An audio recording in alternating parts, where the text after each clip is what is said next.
Hi, Bridget. Pwede mo kayo po?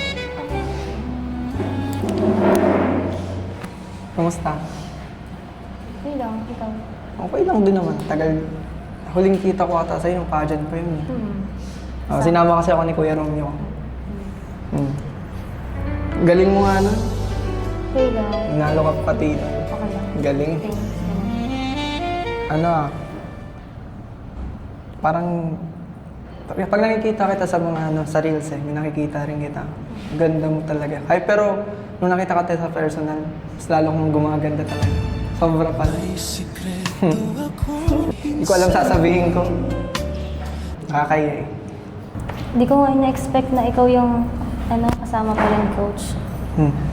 Hindi ko rin naman na-expect na ako sasama ni Coach eh. I mean, nag-chat lang sa akin si Coach. Ayun. Tapos, hindi ko naman na-expect na ikaw pala.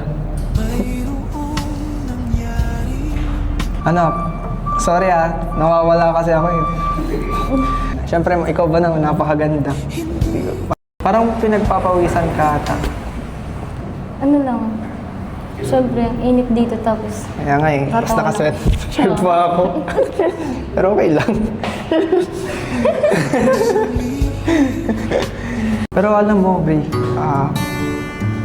ang galing mo kasi nakikita ko sa mga post mo, pinapakita rin sa akin ni Kuya Romeo na yung mga achievements mo, which is yung sa school din. So, ako hanga ako sa'yo, galing-galing mo. And especially dun sa pageant mo rin, isipin mo yun na nakita ko ngayon 3 months, tapos 3 crowns.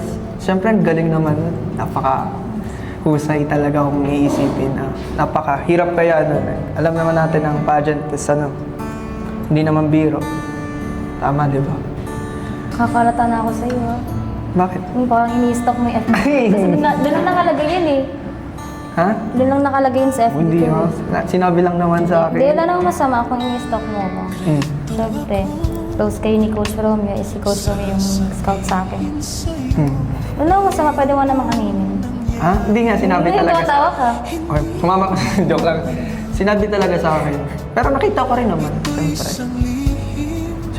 siyempre, tao lang din, naka-curious din. Titinignan ko. Okay lang.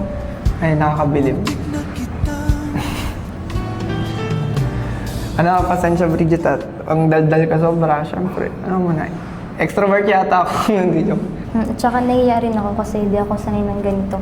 Yung mga previous vlogs baga sa akin, like ako lang mag-isa ako kaya syempre kasama yung mga K-boys. Ngayon lang talaga syempre ganito kaya nahiya ako.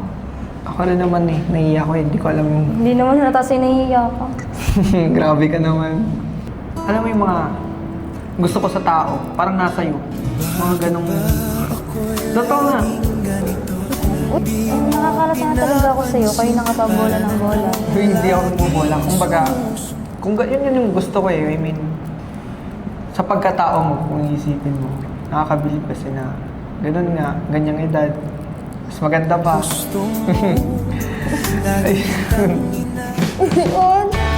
Ikaw din naman, same lang sa'yo. Kasi ngayon nalaman ko yung na paras lang pala tayo.